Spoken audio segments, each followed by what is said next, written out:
जय सिया राम। आइए पाठ को आगे बढ़ाते हैं। सबसे पहले हम श्री राम की वंदना करेंगे। जय श्री कृष्ण चैतन्य प्रभु नित्यानंद श्री अद्वैत गदाधर शिव सादि गौर भक्त वृंदा। हरे कृष्ण कृष्ण कृष्ण हरे हरे, हरे राम राम राम हरे हरे। जय सिया राम।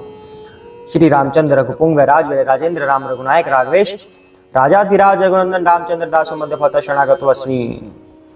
सिया राम जय जय राम, सिया राम जय जय सिया राम, सिया राम जय जय राम, सिया राम जय जय सिया राम, सिया राम जय जय राम, सिया राम जय जय राम, सिया राम जय जय राम, सिया राम जय जय राम, सिया राम जय जय राम, सिया राम जय सिया राम। जय सिया राम। भक्त शत्रुघ्न लक्ष्मण जी की जय हो, तुलसीदास और वाल्मीकि जी की जय हो, हनुमान जी की जय हो, शिव पार्वती की जय हो। जय श्री गणेश। जय सिया राम। तो कथा कहाँ तक हो गई? अब शिव जी और पार्वती जी लास्ट में, कथा के अंत में वार्तालाप कर रही हैं। कह रहे हैं शिव जी कि मैंने अपनी बुद्धि के अनुसार यह कथा तुमसे कही है। पहले मैंने इसको छिपा रखा था, पर तुम्हारे मन में इसको सुनने की लालसा उत्पन्न हुई तो मैंने तुम्हें यह कथा सुनाई है। और शिव जी बताते हैं धन के बारे में भी कि वह धन धन्य है जो दान में लगता है। धन की 3 गतियां बताई, दान करना, भोग करना और नाश।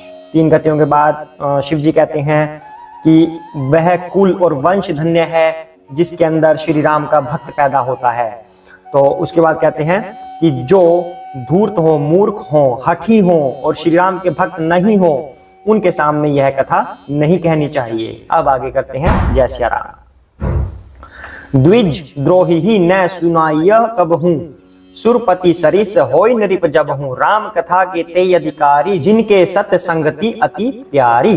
ब्राह्मणों के द्रोही को यदि वह इंद्र के समान ऐश्वर्यवान राजा भी हो तब भी यह कथा नहीं सुनानी चाहिए। अर्थात एक एग्जाम्पल क्या लें, जो व्यक्ति ब्राह्मणों का द्रोही हो, जातिगत ब्राह्मण की बात नहीं है, कहीं आप फिर गुस्सा करने लग जाएं कि प्रभु जी आप ये क्या बात कह रहे हो, ब्राह्मणों ने तो ऐसे किया वैसे किया। नो, जातिगत ब्राह्मणों की बात यहाँ पर नहीं हो रही है। ब्राह्मण का मतलब संत से, भक्त से, जो भगवान के भक्त हैं।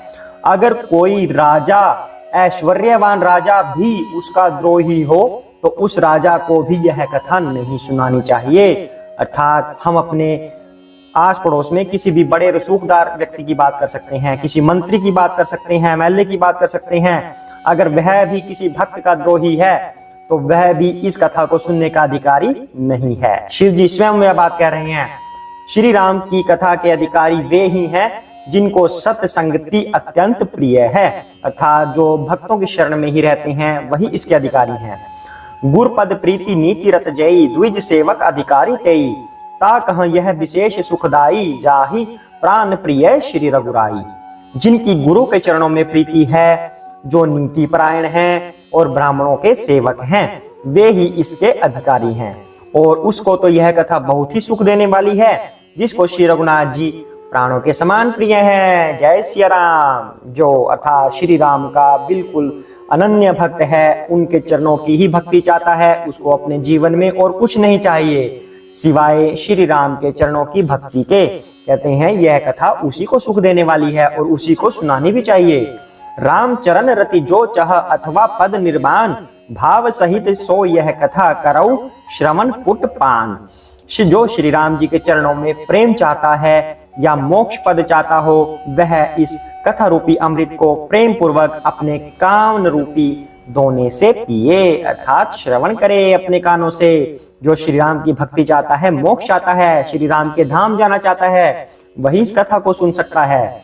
राम कथा गिरिजा में बरनी, कलिमल समनी मनोमल हरनी, संस्कृति रोग सजीवन मोरी, राम कथा गावही श्रुति सूरी। जय सिया राम। हे गिरिजे, मैंने कलयुग के पापों का नाश करने वाली और मन के मल को दूर करने वाली राम कथा का वर्णन किया। यह राम कथा जन्म मरण रूपी रोग के लिए संजीवनी जड़ी है। वेद और विद्वान पुरुष ऐसा कहते हैं। अब शिव जी ने कहा कि वेद और विद्वान ऐसा कहते हैं, पर शिव जी से ऊपर कौन है? शिव जी से ऊपर तो कोई वेद नहीं है, शिव जी से ऊपर तो कोई विद्वान नहीं है, शिव जी से ऊपर तो कोई नहीं है। जब स्वयं शिव जी ने इस बात की घोषणा कर दी कि जो श्री राम कथा सुनते हैं वही जन्म मरण से परे हो सकते हैं। जय सिया राम, जय श्री शंकर भोलेनाथ की। तो एही मह रुचिर सप्त सोपाना, रघुपति भक्ति केर पंथाना, अति हरि कृपा जाहि पर होई, पाऊं देई एही मार्ग सोई। इसमें 7 सुंदर सीढ़ियां हैं जो श्री रघुनाथ जी की भक्ति को प्राप्त करने के मार्ग हैं। जिस पर श्री हरि की अत्यंत कृपा होती है वही इस मार्ग पर पैर रखता है। मन कामना सिद्धि नर पावा, जे यह कथा कपट तजि गावा, कहहीं सुनहि अनुमोदन करहीं, ते गोपद इव भवनिधि तरहीं। जो कपट छोड़कर यह कथा गाते हैं वे मनुष्य अपनी मन कामना की सिद्धि पा लेते हैं। जय सिया राम, धन्य हो गए हम तो प्रभु। हरे कृष्णा, जय सिया राम। शिव जी ने यह आशीर्वाद दे दिया हमें तो कि जो इस कथा को गाते हैं वह अपनी सभी मनोकामनाएं पूर्ण करते हैं, सिद्धि पा लेते हैं। और हमारी मनोकामना क्या है? यही है कि हम श्री राम श्री कृष्ण के चरणों में हमेशा हमेशा पड़े रहें, उन्हीं की सेवा में रहें, उन्हीं की भक्ति करें। हमारी मनोकामना तो यह है। आपकी क्या है मुझे नहीं पता, वो आप जानें। और जहां तक मुझे लगता है, जैसे शिव जी ने बताया है, आप इस कथा को सुन रहे हैं, इसका मतलब आपकी भी मनोकामना यही है कि आप भी श्री राम श्री कृष्ण के चरणों में पड़े रहें, उन्हीं की सेवा करें, उनकी भक्ति प्राप्त करें। अर्थात एक दूसरे का सत्संग हमारा हो गया है, ऐसा शिव जी कह रहे हैं। और इससे बड़ी कोई उपलब्धि नहीं। जय सिया राम। तो कहते हैं जो इसे कहते सुनते और प्रशंसा करते हैं वे संसार रूपी समुद्र को गो के यानी कि गाय के खुर से बने हुए गड्ढे की भांति पार कर जाते हैं। क्या मतलब हुआ? गाय का खुर कितना होता है? इतना सा तो होता है गाय का खुर, और उसने गड्ढा कर दिया, कितना बड़ा किया? इतना बड़ा। कहते हैं कि इतना बड़ा भवसागर है, उसको जो श्री राम की कथा का श्रवण करते हैं या गाते हैं, इतने बड़े भवसागर को इतने छोटे से गड्ढे के समान पार कर जाते हैं। अर्थात बहुत ही सहज और सरल हो जाता है उनके लिए इस जन्म मरण रूपी भवसागर से पार जाना। ऐसा शिव जी कह रहे हैं कि श्री राम की कथा सुनिए, कहिए, उनकी प्रशंसा कीजिए, उनके गुणगान कीजिए। जय सिया राम। तो सुनी सब कथा हृदय अति भाई, गिरिजा बोली गिरा सुहाई, नाथ कृपा मम गत संदेहा, राम चरण उपजेऊ नव नेहा। तो याज्ञवल्क्य जी कहते हैं, अब याज्ञवल्क्य जी की बात हो रही है। क्यों हो रही है? क्योंकि जब यह कथा आरंभ हुई थी उस समय भरद्वाज मुनि जी याज्ञवल्क्य मुनि जी के पास गए थे यह कथा सुनने के लिए। अर्थात यह कथा याज्ञवल्क्य जी भी बोल रहे हैं भरद्वाज मुनि के सामने, यह कथा शिव जी भी बोल रहे हैं पार्वती माता के सामने, यह कथा काकभुशुंडी जी भी बोल रहे हैं गरुड़ जी के सामने। तो बार बार अलग अलग व्यक्ति का वर्णन हो जाता है कि वो बोल रहे हैं। आप कहते हैं कि याज्ञवल्क्य जी कहते हैं यह तो हमारा सौभाग्य है कि पूरी की पूरी श्री रामचरितमानस कथा इतने सारे लोगों ने कही है, उनका एक संक्षिप्त वर्णन एक पुस्तक में हमें दे दिया है जिसको हम आराम से समझ सकते हैं।